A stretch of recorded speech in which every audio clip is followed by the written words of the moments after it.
What are my 2025 Big 12 standings predictions? I've predicted all of these teams' records, and I'm going to go from number 16 to number 1. And starting off with UCF, I have them at 3-9, the bottom of the conference.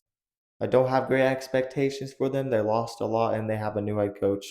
I have Oklahoma State at 4-8 at number 15. I think they'll be able to get a couple wins, but I don't like their quarterback or the team at all.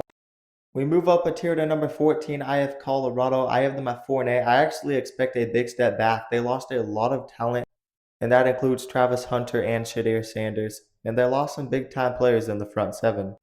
Number 13, I have Kansas. They do lose a lot of talent. They lost some good receivers, and I don't know if they're going to be able to bounce back. And I do have Kansas at 5-7. Right ahead of them, I have West Virginia going 5-7 as well. If Rich Rodriguez wasn't the coach, I think West Virginia could be in the bottom tier, but I trust him to get this team to a couple of good wins, and I think their quarterback will be all right. This may be a surprise to some people, but at number 12, I do have BYU. They lost Retzlaff and a lot of their top playmakers on offense and defense. They aren't super talented, and I think they're going to have a bit of a culture problem heading into next season. And I do have them at 6-6. I also have Houston at 6-6, right ahead of them. I have them winning the tiebreaker. I think Houston's going to be better on offense. They do lose some key pieces in the secondary on defense, but they should be solid there. Connor Wigman is a five-star quarterback who should get the job done for them, and they got a good running back pickup. At number 11, I have Cincinnati at 6-6. I think they have some very sneaky offensive talent, and same could be said about Arizona. I have them at number 10 going 7-5. I think both those teams will be better next season. Now we move up to another tier in the Big 12 at number 7. I have Kansas State. I think they're going to be a similar team to last year. They lost a lot. They need pass catchers to step up, and I have questions with that secondary again.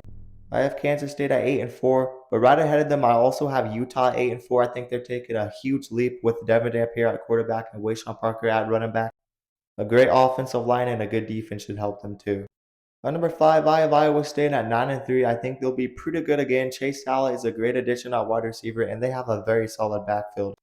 At number 4, I have TCU. I only have them winning 8 games, but I have them winning the tiebreaker.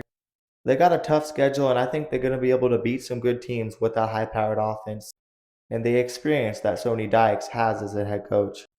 I was close to putting Baylor in the top tier, but I do have them at number 3. I have them going 10-2. I think they have a huge season with that offensive talent.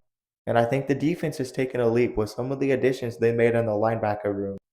And my top 2 teams, it's pretty fair. I have Arizona at number 2. I have them going 11-1, but I think they lose in the Big 12 title to Texas Tech, who I also have at 11-1.